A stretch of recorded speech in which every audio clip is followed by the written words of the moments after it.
mapagpalang tanghali mga kalulu. Nandito tayo sa okra ko mga kalulu. Payat sila mga kalulu. Sana kailangan ko ang like ninyo mga kalulu at ay ang ang inyong comment mga kalulu. Ayan ang payat mga kalulu. Kaya hingi ako ng suporta sa inyo mga kalulu.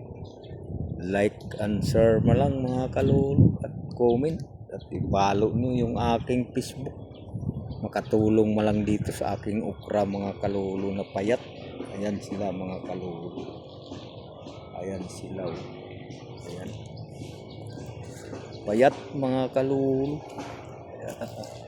Sana mag-like mga kalulu para makabili ako ng pang-abono dito mga kalulu. Kaya ayan, nakita ko sa inyo yung aking okrang payat mga kalulu. Sana ay kayo ay mag-comment mga kalulu kung anong dapat kong gawin dito sa aking okra mga kalulu. Malaking tulong na siguro yung inyong like and share mga kalulu. Baka makasahod tayo at makabili tayo ng abono dito mga kalulu.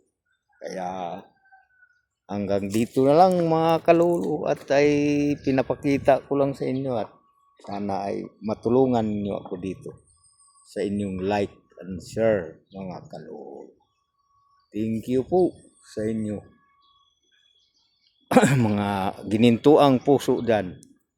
Maraming salamat po sa inyong lahat. Nasa mabuti kayong mga kalagayan lahat mga kalulu. Thank you po.